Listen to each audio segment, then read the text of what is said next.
All right, we're live. Hello and welcome to our special live stream today with our special guest, Dale Roberts. He is here launching another book, which for some people, if you know Dale, it's not that big of a deal because he's written, I don't know, 70 books.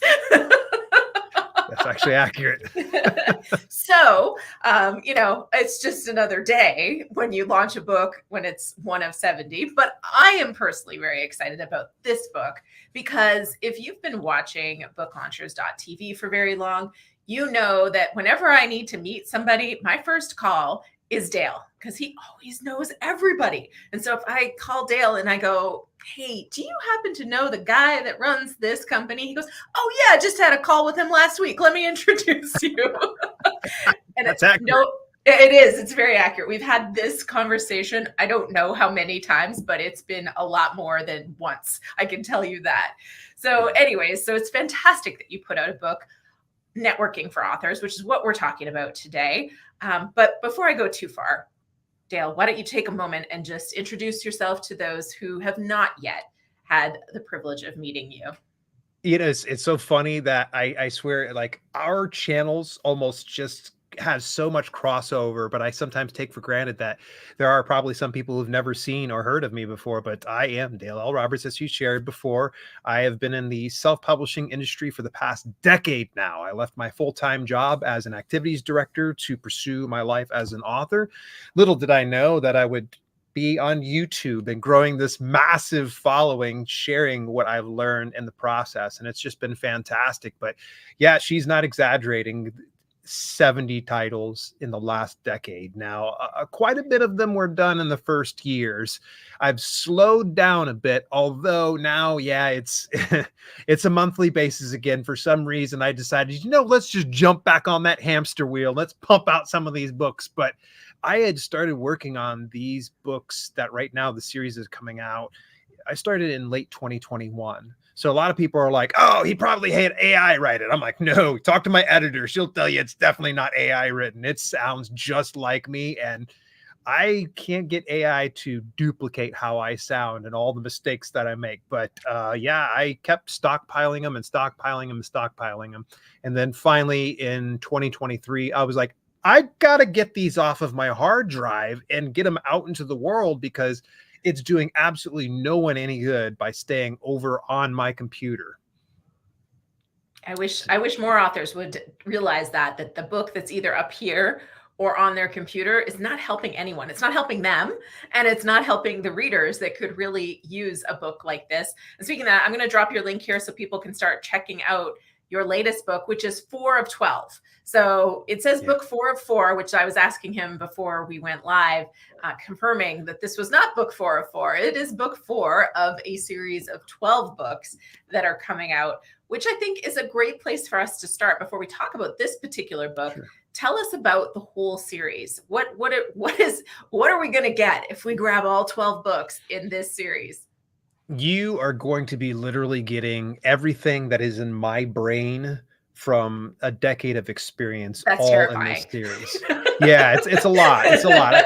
I've removed some of the things like pro wrestling and heavy metal music, but everything that I've learned over the past decade is just been kind of boiled down to this. And some of them are, quite a few of them are going to resonate with a lot of people out there that are wanting to write in self-publisher books. Whereas there are some, for instance, the next book in this series is how to write a nonfiction book in 24 hours. Perfect for the folks that tune into Book Launchers, by the way. Right. That's actually going to be launching next month. So that's probably not going to resonate with fiction authors out there. However, the systems and processes that are put in place on that book might help out some folks in the fiction world. But yeah, it's just a case of, rather than me having to record and produce the next video time and time and time again, I was like, let me put together like the omnibus of everything that I know in this business, because there is actually a little bit of an exit strategy I haven't shared with you, Julie, and this is probably going to be a first for everybody here, is that I wanted to kind of have it to where I had everything that I know, put it out into the world in book form. That way I could finally pursue my passion for writing fiction books. I've wrote a lot of nonfiction books. You can wake me up out of a dead sleep, I'll write a nonfiction book for you. It's something that's just second nature for me. But fiction is truly where my heart has been leading me since I was like a boy. I literally dreamt of growing up to become like the next Stephen King. And Wow. here we are. I said, finally, I'm like, let's just do it. Everything that we need to do, get it all done all at once. Come July 2025, I'm going to do a Kickstarter campaign for the omnibus of the entire collection to go out there. It's going to be a special collector's edition and everything else. But as soon as July 2025 comes along, I'm done with nonfiction books for a little bit. Wow, that's epic. Are you already started on the fiction, or is this nonfiction Yes. right now? Yeah. Well, it's a little bit of dabbling on the fiction because I do have to have blinders on. As you know, writing a nonfiction book it's very involved. It's very taxing, and it's Yeah. not so much work like right now because I mean I've already done all of the rough drafts and got all the writing complete. But as you know, you got to go in, get all the editing, proofreading, Yeah. beta readers, get it out for ARC readers, things like that. It consumes your time, and then add on to it. This is something a lot of people don't realize, and I think something that a lot of viewers and subscribers of Book Launchers needs to understand that, sure, Julie's got a team that helps her out with her publications, but it's still a lot of work, even when you're working with a team. Like when you're trying to put out a book, it's not just something as simple as you just publish and pray for the best. You're out there and you're getting in the reps. You're going and hitting a lot of local media. You're doing podcasts, you're doing YouTube channels, you're doing guest blog posts, you're doing a lot there. So I wish I could spend more time on fiction. Usually it's whenever I kind of hit that wall for nonfiction where I'm just like, okay, F it, I've had enough. I'm just going to go ahead and I'm going to sit down and do some fiction. So there's been a couple nights that I sit down and I'll just plop out like a page or two of content. Now, don't tell my editor this because she's probably like, oh, you have been working on some fiction. I have. It's a little bit, it pales in comparison to what I've been working on with the nonfiction work. Fantastic. That's exciting. And so, I mean, you're just about to cross 100,000 subscribers on your channel. You're just like sitting there waiting for that play button because any day now that play button is yours.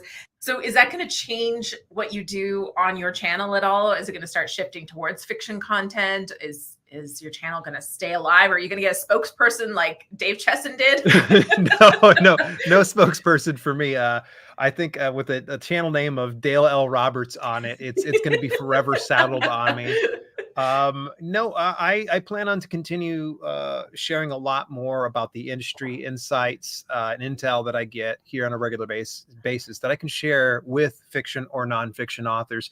I imagine, though, that since I'll be a little bit deeper in the space of fiction writing, that I'll probably start to share some of the insights that I pick up in the process, because there's so much exciting stuff that you can learn in fiction writing. It's so cathartic for me.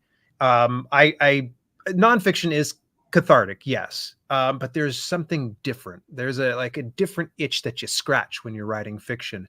But no, it's going to be the same channel. I don't plan on changing my orange shirt. Yes, this is the same one orange shirt that I've been wearing for all these years. No, totally kidding. If you guys, you should see my closet, by the way. I've got an entire rack of orange shirts. It's ridiculous. I just go in, grab one off the rack, throw it on, and I get on camera. It's a perfect thing because I just put out a video on author branding and I was showing all the ways that people use color in their brands. And I should have used you. I didn't even think of it. I was showing the cover and how there's orange in the cover, which is a great example for what you do with your books too. So speaking of which, so I want to say hi to some of the people who are here, some names that you'll absolutely know. And then I want you to tell us about this new book and give us some tips from it. So, of course, Self Pub with Andy is here. Darla Mondragon is here. Kevin Hall. We've got Ms. Blogger. We've got Rusty Knox, who says, Dale knows his stuff. Listen to him. Rusty, you're there we go. And then KJ is here. And of course, Efren is here. And Efren is also working on some fiction, having written his giant The Opposite is True nonfiction book. He's now shifted over to fiction writing as well. So he's probably happy to hear. He's got some camaraderie there with you. Two peas in the pod. That's right. And then Richard Rugen. I'm going to butcher it. We'll just call you Richard R. Says, hello, everyone. Emily Romero's here as well. Susan Montgomery and David Briscoe from the UK. David. Yeah, and he's looking forward to reading some of your fiction. So you're going to have an audience for your fiction books, which is always nice to know that you're going to have people ready to read that book. But before you guys get too excited about that, let's talk about networking for authors. Now, first, before I get into exactly what's in the book, and this might even be there, but why do authors need to network? I had a conversation with, I believe you know SD Houston. Shannon's just a sweetheart. Yes. She's got a great YouTube channel, and she's a close friend of mine. And it was probably a handful of months ago. She was like, I don't know about that title, Dale. I see nothing appealing about this whatsoever. And I totally get it, because as soon as you say networking, especially to an introverted author, extroverts, they're probably like, I'm in, let's do it. But introverts are like, that sounds like I gotta talk to people. And you'd be right. And I was trying to put a little bit of, as I usually try to say, I try to put a little bit of cheese on the broccoli. You know, there are some people out there that won't eat broccoli unless it's got a little bit of cheese smothered over top of it. But this time around, I just didn't want to disguise what exactly this was all about and what networking has brought to my business, not only as an author, but as a video creator and online business owner. Like, networking is absolutely huge. And a lot of times, and a lot of the authors, I mean, I've met thousands of authors now in the past decade. It's just crazy, the number of authors, and a vast majority of them kind of function as an island in themselves. And that is a great disservice to not only you and your brand, but also your readership, by just trying to go it alone. And so if I were to smother cheese on the broccoli, I think the different title would be How to Sell More Books by Being Friends with People. it literally is. It's, you know, and I mean, I think here's a great case in point. I mean, how many years ago did we meet? I mean, gosh, it's been 6, 7, maybe. Yeah, something like that. I've been following you for longer. I sound like a complete creepzoid. I know when I said that probably didn't sound right. But, you know, Julie and I have been fantastic friends, and we both have grown our businesses by sharing people within our network, the people that we know, like, and trust, the people that can bring value to not only our business, but also other friends within our network. So that is the big thing about networking, is just understanding that it's about building relationships and fostering those relationships, nurturing those relationships, and being of service to those folks that are within your network. So that way everybody grows. And I always kind of use this whole analogy of the rising tide raises all boats, but it is true so long as you've got your boat in the right harbor. Because if you got your boat over in a harbor where there's no other boats, there's not going to be a rising tide at all. You need to get yourself over into those other ones. And it seems very nerve-wracking at first to put yourself out there, to become vulnerable, to break the ice with somebody you don't even know. And I totally get it. But boy, does it pay off in dividends. It is just so fantastic. Great example. Oh my gosh. Your guest, I think might have been the month before last, or maybe it was last month. It was Jason Jones. I introduced you to Jason Jones from Jones Literary, and I met Jason a while ago as well. Fantastic guy, but he knows his stuff when it comes to book publicity. He's been in the business for nearly 2 decades, working with athletes, celebrities, and the like. And I just remember I was like, hey, hang on a second. I was like, have you met Julie Broad yet? I'm like, you absolutely need to meet her, because here's why. And that right there didn't help me directly at that point. It helped you two. But the beauty of helping you two helps me, because it grows everybody's network together. I mean, you have the pooled resources of your company and book launchers and the people that you know. And then we have Jason Jones's pool of, you know, people that he knows and all the contacts that he have. And so when we pool all these things together, we're working together as one. We're able to grow our businesses and our reach, and able to sell a lot more books and reach a lot more readers. And that's ultimately what we're shooting for. And I know there's some people out there that just do this business because they have a passion for the craft. And I appreciate that. If you're a hobbyist, please don't ever think that I'm hating on you. I think that that's so awesome that all you care about is putting words on a paper and putting it out into the world. But there are some people out there that really do want to reach readers. They want to be in more readers' hands. They want to positively impact someone's life. And that's what this is all about, is how do we work together and grow? Now, keep in mind, there's a lot more of a blueprint and a step-by-step practical, guidance when you're reading Networking for Authors, my book. But that at least gives you a broad overview of what you can expect in this book. Yeah, for sure. And I love that example too. And Efren said karma is real. So, and I feel like that all the time when I help somebody. I feel like doesn't matter if I'm getting something from this, because it actually feels good when you help somebody. And in the end, I think it does all come back, which is, I think, why you've had so much success growing your channel and with your books and so many things, is because you do give so willingly and support other people. And I think that comes back in turn. And I'll be staring longingly at your play button, because now my son, having a kid makes you want a play button, just so you know. I didn't really care about the play button when I started my channel, but now my son is like, well, Mom, at this pace, by the time you get your play button, my channel will probably already have a play button. And I'm like, no. he doesn't even have a channel yet. He doesn't even have a channel, but he is confident that he is going to grow his channel to get a play button way faster than his mom is growing her channel. I hope he does.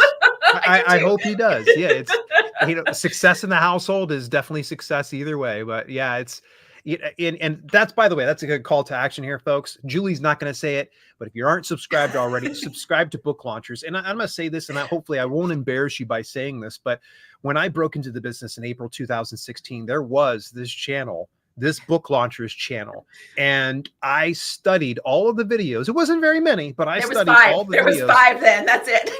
Yep. And the funny thing is, I studied it, and I wanted to be just like you. So much to an extent, when you started doing green screen backgrounds, when I launched my channel, I was like, I'm doing green screen backgrounds. That's it. I'm going to do it. Now you fast forward to now, don't even put a green screen behind me. I just can't even stand. It's a lot of work, isn't it? Yeah. And it never looks quite right. It's always just a little off, which irritates me. A little bit off. Yeah, for sure. I just loved your channel. So folks, make sure that you subscribe to Book Launchers and share it with other people too as well. You don't even have to be a nonfiction author to be subscribed to this channel. Fiction authors will pull a lot of information from this. And I continue to binge any of the videos that come out on a regular basis, because your videos are top notch, high level, very high value productions. It's impressive. It makes me work even harder over here. I'm like up to like 3 a.m. I'm like, maybe I'll be just as good as Julie. I'll take that clip for my son, my 7-year-old. He's like, yep. Which he's making a cameo on a video coming up. So he really is like, he loves YouTube. He loves everything about it. He loves, he just loves supporting other people's channels. Should I subscribe to that one, Mom? Of course, he's subscribing using his dad's YouTube, but I'm like, yeah, go ahead. So my husband's, his YouTube channel is full of Lego building, Minecraft tips, all of those things. But anyways, back to networking. So one thing, because you're right, I want to go back to kind of what you started with, which was, a lot of authors write a book and want to hide behind their keyboard and sell their book. Yeah. And I want to kind of say 2 things. Like, one is, I am an extreme introvert. I know it doesn't seem like it, but I don't. It's one of those things where I would much rather hide in a cave, a quiet cave, for quite some time. I would be very happy in that cave all alone, doing my own things. But that's just not how life works. But I can also tell you, getting out of that cave and finding other people, even if you find other introverts, can be so fulfilling and open doors that you didn't even know were doors that could be opened for you. And so if somebody is kind of venturing out, and I'm just going to take a tangent because I just saw a comment about somebody. Nate said he's going to he's picked up your book and he's going to read it before he lands in Vegas for Author Nation. So You're my boy, Nate. Yeah. And speaking of a great event, which, I think everybody here should tell Dale to come, because right now he's not committed to coming to this event. And so everyone here, and if you're watching the replay, you can post it in the comments as well.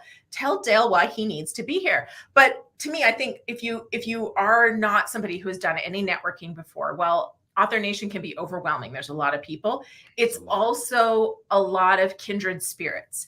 And so you can come and show up and find a couple of other people and hang out with them and make friends and slowly start your networking and pace it out, because you don't want to try to do all the, if you really are an introvert and you haven't done any networking before, this, and it may not be the thing for you. But on the other hand, it's a room full of authors where I got to tell you, a lot of them are going to get what you're feeling. So they're going to know, and they're going to be willing to talk to you and start to make friends and introduce you and kind of guide you through it. So, so Author Nation could be one of those things. But if besides that, what would you recommend to somebody when they haven't done any networking? How do they start?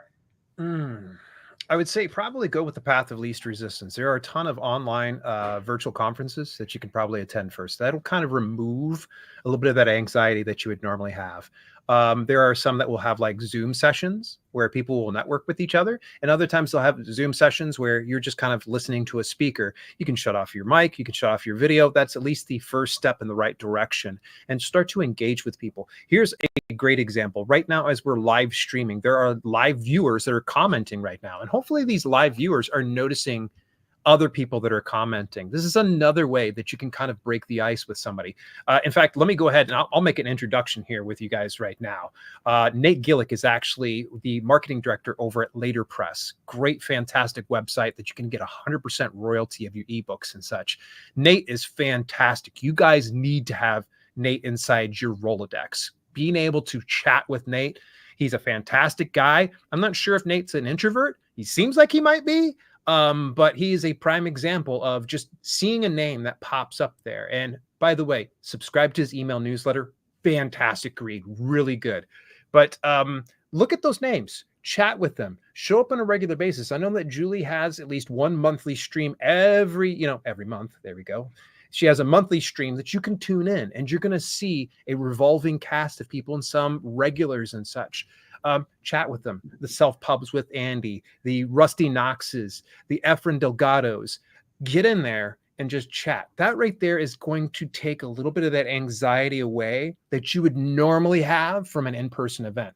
Now, as an introvert, I would recommend, Author Nation's great.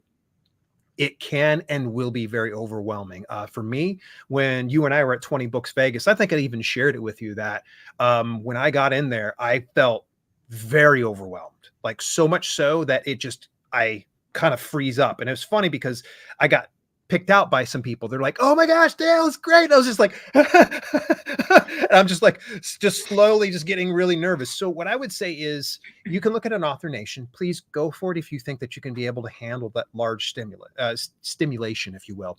But you can also look at smaller events, something that's a little bit more craft specific. So let's say you're a science fiction writer, go to a sci-fi writers conference.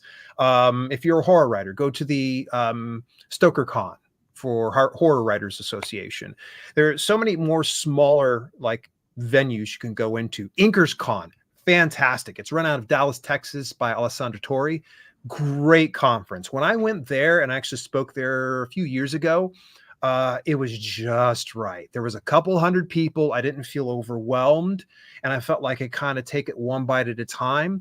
And the tough part is always going to be what's inside your head. You're going to have this inner dialogue that's going to tell you either I'm not good enough, or I'm too scared, or that person might not talk to me, or, things like that. Get rid of that inner dialogue.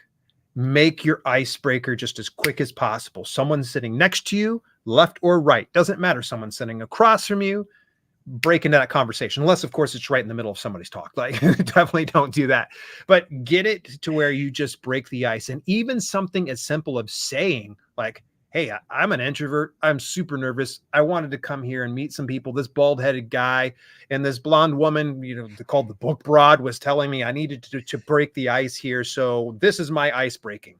Doesn't matter how awkward it is. Everybody's awkward in some capacity. So just try to get past that point and break the ice, talk to somebody. Because as soon as you get those first couple of sentences out, it starts to flow really nice and smoothly. Like, "Hey, what are you working on? What type of niche do you write?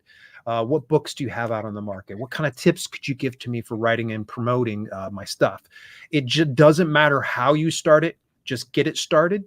and then you'll find it'll start to flow. You might even find someone who's just like you that might be just as awkward going, whoo, I thought I was the only person in this room that was just freaking out. And by the way, even if you see an author who you might perceive as being big name, or you see a video creator that's like, oh my gosh, that person's got 40,000 subscribers, I never will be able to talk to Julie Broad.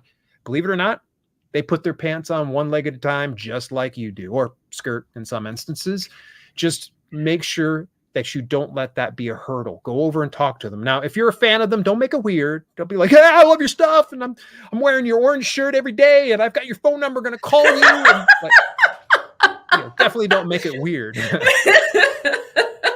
But, just get it to where you understand that everybody is on the same level playing field when it comes to writing, because we're all doing the same thing. Our whole end goal is to reach more readers. And so when you know that we share that, it's going to make it so much easier when you try to break ground and talk with somebody for the first time. And I don't even remember how you and I crossed paths initially, Julie. Like, did I send you an email, or maybe you sent me an email? One of the way or the other. It's through YouTube somehow. I don't remember which. Yeah, I don't remember who wrote who or how it all began, but I'm certain it was through YouTube, and then we connected through email, and then we met in person multiple times now. So, but yeah, I don't remember exactly. When one thing I was just thinking of, I made a person, I call her my conference bestie. And I was at this event, I don't know, 4 or 5 years, I guess it was 5 years ago now.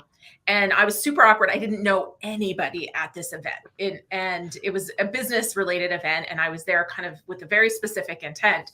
And I'm standing in the wall looking at this, the cocktail hour kickoff, before the keynote. And I'm literally leaning against the wall, watching people, just thinking like, can we just get this over with? Like, can the keynote go on and I can go back to my hotel room? And she comes over to me and she goes, can I hug that wall with you? And it was the funniest thing. She was just the most amazing person. And, but it was just really funny because she felt so awkward and uncomfortable too. And she sought me out. And then we spent the entire event together. We ended up friending 2 other people. So the 4 of us spent the 3 days together. And then she and I ended up connecting. I think we've been to 4 or 5 events together now and still keep in touch. But if you're feeling uncomfortable, I would say do what Erin did, which is find that other person who looks uncomfortable and like they're hugging the wall. Like if I could have, I would have pushed myself into the wall, like, the Homer Simpson going into the bush. Like that's what I was trying to do with that wall. And then she became my crutch for the rest of the conference.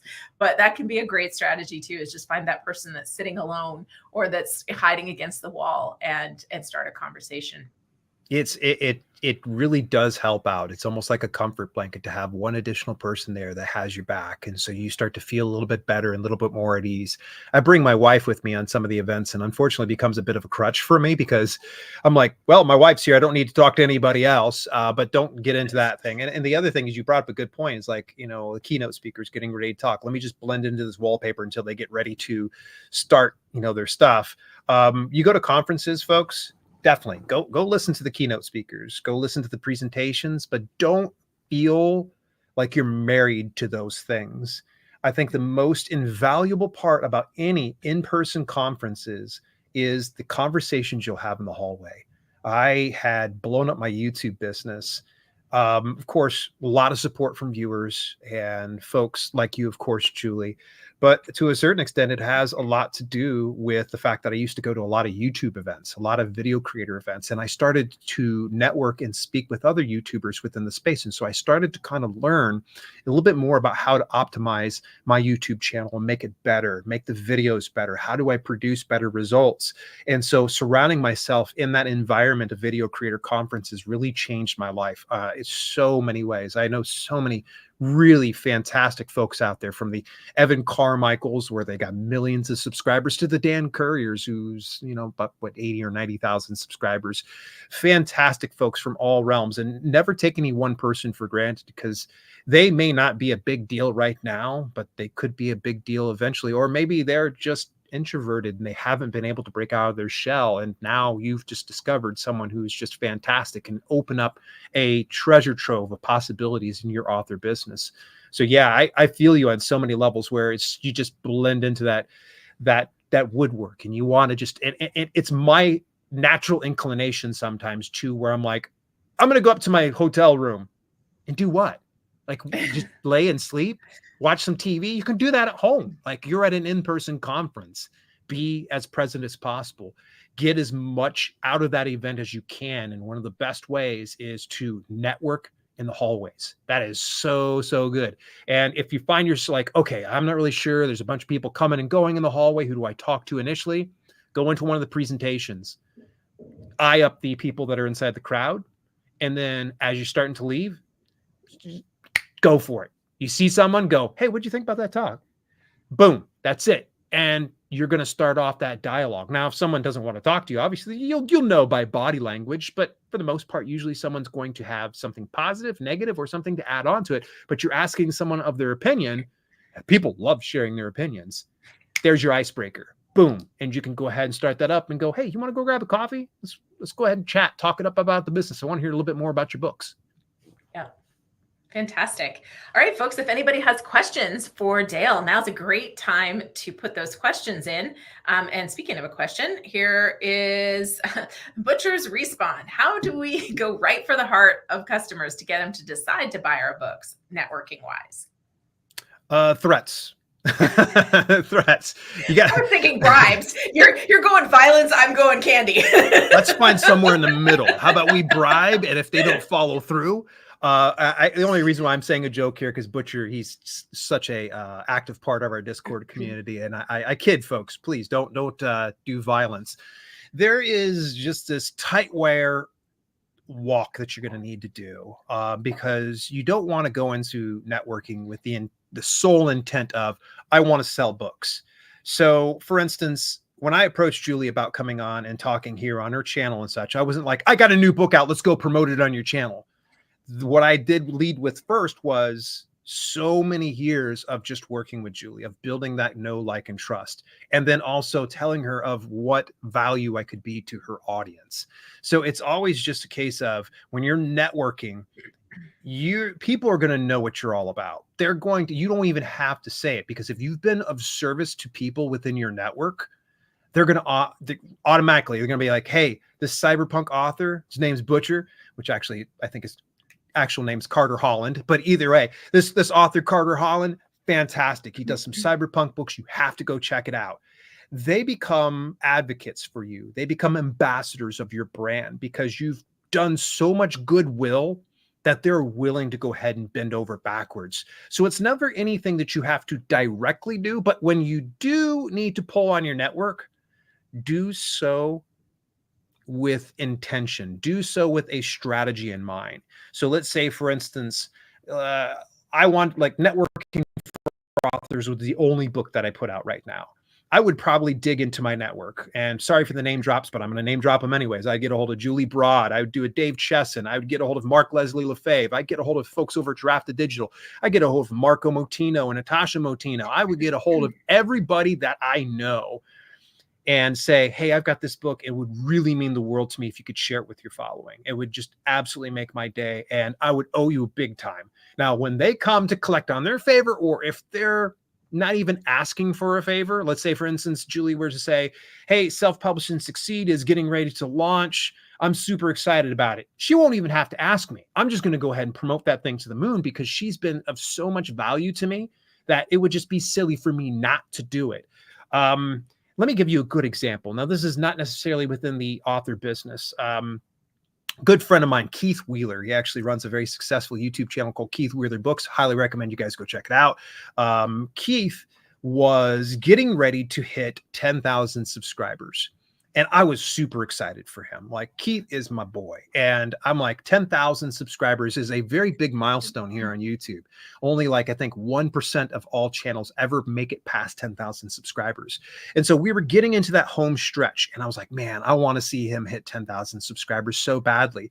So I reached within my network, and I reached out to some folks who I had helped. Now, I'm not going to mention this YouTube channel because, well, it's not one that I endorse at this point anymore. But these two individuals, I helped them get past that 10,000 subscriber part. And I reached out to them. I said, hey, could you do me a favor? Could you share Keith Wheeler Books like channel with your subscribers, hopefully? And they said, nah, yeah, it doesn't align with our brand at all. Are you kidding me? You guys are talking about literally the same damn thing. And I was furious. Guess what? They didn't ever get again. They never got a single favor from me again, because what they did was they took from me and took from me and took from me. But when I came to ask for a favor, not for myself, but for somebody within my network, they rejected me. So there's so much that you need to kind of think about is when you do come and ask somebody for a favor, expect to pay that back tenfold in some capacity. Now, this doesn't mean that you need to donate blood or sacrifice your firstborn or anything else like that, but be very aware of the fact that there is a little bit of a give and take relationship. It's never required. Reciprocation's not a requirement, but just remember that could eventually close the doors that you would really want to be open when you need it most. And to say the least, those two YouTubers that, I worked with, yeah, I'm done with them. There'll never be an instance where I will give them a single favor once. And all I asked them to do was just, hey, share Keith Wheeler's channel. The guy's fantastic. And guess what? He still hit 10,000 subscribers. All they had to do was just briefly share. They could have just tweeted it out to like 5 followers and I would have been a happy man. Yeah. I know who you're talking about. Yeah. Yeah. So, but we'll move right on. And actually, I'm going to post, speaking of your book, I'm just going to put the link in here again, because I know there's new people. I've seen some new people talking. So this is the book we're talking about, everybody. The Networking for Authors book, which I think your cheese on the broccoli is a good point. I think we should say it's how to sell more books by making more friends. And I have one other little, it's not a reader story, not quite addressing this question, but years ago, it was before I put out my second book. And I was talking to somebody, I was introduced to somebody, and they said, this person is in your space. She'll be able to help you, go meet her. And so I invited her for lunch, and we went for lunch. And as we were talking, it really wasn't a good fit to go for the ask that I was told to talk to her about. So I didn't ask her, but I told her about my book, and we brainstormed, and I got some good ideas from her. But fast forward 12 years, she's one of my closest friends. So, it's kind of a cool thing sometimes where you go into situations, you get introduced to somebody, you may have an intent for that situation, but the intent may not be the fit that you hope it is, or it just doesn't feel right. But that's why I say that you never know the doors that could have been open. And, at the time I lived in Canada, and she still is in California. And now we've seen each other a ton, because when I moved to the States, she was, my first call, like, hey, I'm coming to this foreign country and I need friends.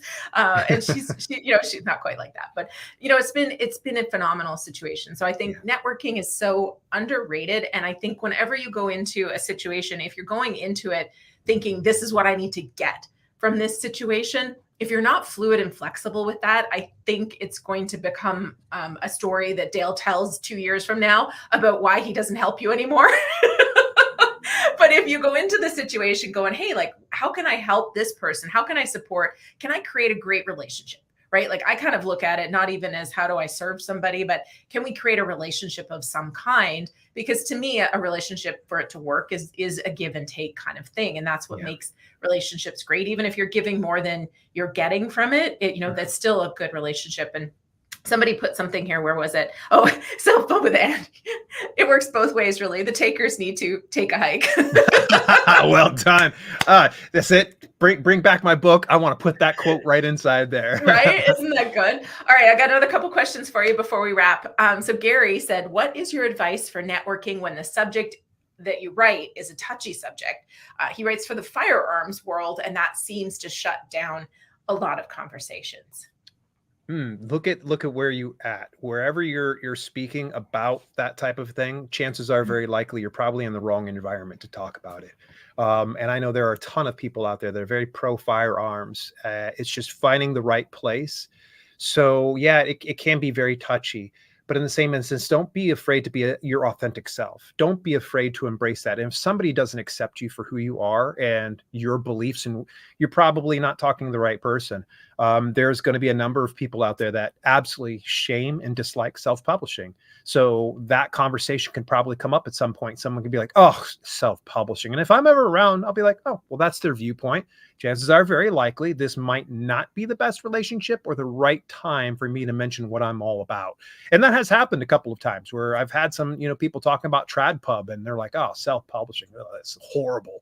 Sort of just nothing but hacks and such. But put yourself in the right circumstances and situations that really would benefit you. So in instances like yours, I mean, anything that would involve like the NRA, any type of conferences surrounding that, any type of websites and forums, put yourself into a position that you're going to win. So for instance, if I were to, I don't know, I'm going to throw out a random one here. If I were to go to a conference on Werebear Shapeshifter romance like writers, I could probably go in there to talk about my self-publishing, but chances are very likely they don't want to hear about it. They only want to talk about Werebear Shapeshifter romance. And as soon as I start to talk about, oh yeah, I want to go ahead and publish What is over that? Werebear Shapeshifter romance, you got to look it up. Oh yeah.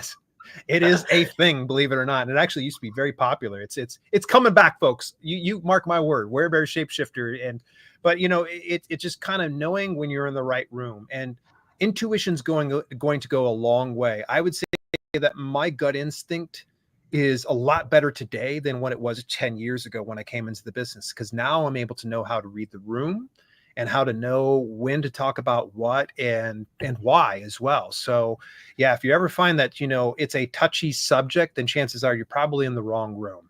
And if you're starting to talk about it and you get a crowd of people coming around you and supporting, here's my thoughts about it, then you're probably in the right room. So it's going to take a little bit of work, but I promise you, if you stick with it and don't feel discouraged, don't lose heart. There are a ton of people out there that love firearms. Just come to Ohio. Yeah. And I mean, this was my exact thought, Efren, a long-time YouTube bestie over here.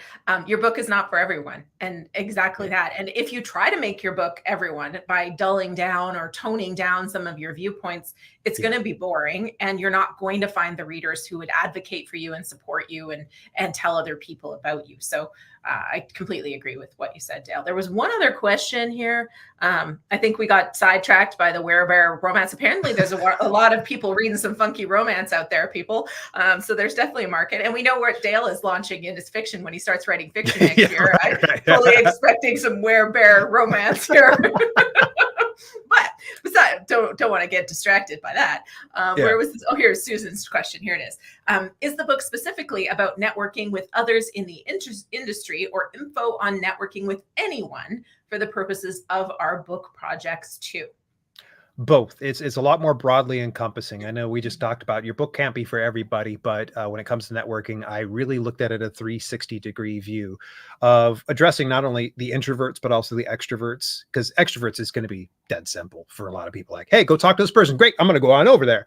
But yeah, it's going to be in regards to all that. In fact, one of the things that was so much different about this book, and Julie had the opportunity to read it as well yourself, is that it's much different than my previous publications. There was a lot more heart that was put into this. In fact, I would like to think that it's more memoir than what it is an educational book. You get to learn a little bit of the stories and some of the trials and tribulations that I went through, because it hasn't all been sunshine and roses and rainbows and such. There have been some bad instances, and there have been some great instances, and there have been some amazing mentors that I've had along the way that have helped me out tremendously. So yeah, you could be able to take those practices and put it in many aspects of your life as well. In fact, I think even so, more people probably could read Networking for Authors and just remove the for authors part and just learn about networking in general. They can be able to apply it. But since my audience is primarily authors and writers and self-publishers, that's why I marketed it towards them, because I wasn't looking to grab a broad audience. But hopefully that answers your question, Susan, which, by the way, I thought I gave you a copy of that already, Susan. My apologies. She might be just seeding your conversation. Yeah, there we go. Love me some Susan. She's so fantastic. She's an Ohio gal, so she's just north of me. I was just going to say, we have some fabulous viewers here who like to kind of seed the conversation with great questions. So I don't know if she did that or not, but it wouldn't surprise me if she did, which is also a great thing, right? About networking, kind of going back to what you had said at the beginning, is you become known. You can get known. I still think in person is the best way to network. However, you can start the conversations and start to become known so that it's comfortable. So if Susan was at Author Nation and she came up to me, as soon as I knew who she was, I'd be like, oh my gosh, yes, I've seen you on the channel a lot. Thank you for all your comments, that kind of thing, versus her just coming up to me. And I had this happen at the pool at my gym the other day. Somebody came up to me and they were chatting away like, oh, I love, and I'm like, oh, I'm so sorry. I don't remember your name. Oh, we've never met before. I just watch your YouTube channel. Tremendous. Congrats. And I was like, oh, that's great. Thanks. But, then it all ended with a weird moment where she's like, can I get your number? Can I call you? And I was like, maybe not. Yeah, there is a time to ask for phone numbers, and the first date, it's almost like going on your first date and asking for a kiss, or hey, let's just go back to my place, like being creepy. Yeah, you'll know an intuition wise, and if you ask for a phone number upon first meeting somebody, it's a little bit off-putting. Yeah, especially when, you've just been shocked by the fact, like thinking, oh my gosh, where do I know this person from? Right. Where have I met them? Especially because it was at my gym. I'm thinking, I cannot believe I do not remember meeting this person before. It's here's a little bit of a tangent, and this is something actually I just tweeted about today. And folks, if you ever want to meet somebody like Julie and you see her at her conference, by the way, she has an intense look to her when she's at some of these conferences, but trust me, as soon as you go over and talk to her, she melts. Like, she is very, very approachable. So don't let her scare you away. But all joking aside, is I today received a call and a text from somebody and an email.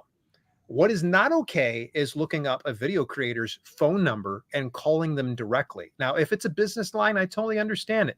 But getting their personal phone number and calling and texting and emailing them, not okay, folks. Not okay. So one of the best ways to approach them is in a public-facing way. So that is for video creators. Just know that there is a boundary, that's invisible boundaries that's put up in place. Just because you can find somebody's information online doesn't make it okay to reach out to them. It comes off as super creepy, and it, what the young kids say, it gives me the ick. It's super like, ooh, it gives me like goosebumps just thinking about it. And I had actually reached out to a pro wrestling friend of mine, Sammy Callahan. I was like, does this happen to you? He goes, all the time. I was like, what do you do? He goes, I just block it and I ignore it. He's like, don't respond to him ever. And I was like, oh yeah, no problem. I didn't do any of that. But yeah, so just, if you're ever meeting somebody for the first time, whether it be a big video content creator or whatnot, don't assume that searching up all of their information is going to be okay. It's going to not play out right. It seems okay in your mind, like, oh, I'm going to go ahead and track this person down. That's one way to shut down any networking possibility or any conversation whatsoever, because it does come off as super creepy. Look at that. Alan Smith just dropped you $10 Canadian. Oh, and he said, happy Canadian Thanksgiving. Thank you. Yes. Yesterday was Thanksgiving in Canada for everybody. Oh my gosh. Is it already Thanksgiving? Good Lord. It is. We always celebrate in October. So thank you, Alan. That's so kind. Oh, and then Christopher Madish asked about the painting behind me. So these paintings, they are soundproofing, because I am in a WeWork office, and anybody who's familiar with WeWork, it's like a glass, you're like in fish tanks, right? There's glass all around me. So what you don't see is there's glass in front of me and glass to my right. And so I put these pictures up. They're just soundproofing paintings from Amazon that help just dull the glass sound, so I don't sound like I'm gonna blow bubbles in my fishbowl. Anyways, I do have to run. Thank you so much for being here. Let's see if I can put your, thank you. Let's put your book down here again one more time, because again, for those of you who weren't here at the beginning, I was thrilled. I mean, Dale could say basically, hey, Julie, promote my book. And I absolutely 100% would. He doesn't, we've been friends for a long time. But this topic is perfect, because I am not kidding when I say, if there is somebody in the publishing industry that I want to meet, Dale is my first point of contact, or if I also want to know if they're good people or not, Dale is also my first point of contact. And that has been true for years. So for me, if there's one person I want to get networking advice for authors from, it is absolutely Dale. So 100%, I'm supporting the book, and I don't have the copy and paste anymore. So now I'm typing it out. It is dalelinks.com/networking book, right? Did I get that right? Or networking. Yep. Perfect. I made it easier because after I'd sent that email to you where it says networking book, I was like, why not just put networking? So yeah, dalelinks.com/networking or networking book will take you on over to the universal book link, and feel free to grab it at every major online retailer right now. And print books it was a little bit delayed, but at least it's on Amazon and PayHip right now, and it'll start to propagate over across all the different platforms in the next week. Awesome. Thank you. And if you are coming to Author Nation, you can absolutely come and say hello to me. I do look serious at times, but that's just my introvert shell. And I'm probably thinking 4,000 thoughts all at once. It's a combination, but I would love to say hello to anyone at Author Nation if you are here. And Dale, when he's here, I'll be hiding him for you. I'll be like, okay, Dale, you've had enough of this. Let's go put you over here and shelter you for a while. Because gotta go plug me and recharge. That's right. I'm still hoping you come. But anyways, thank you so much for being here, everyone. And Dale, thank you again for writing this book, for all of us authors, and for everything that you do to support me here on the channel. Can't wait for book 5, 6, 7, 8, 9, 10, 11, and 12. Awesome. Thanks, everybody. Have a good day. Thank you.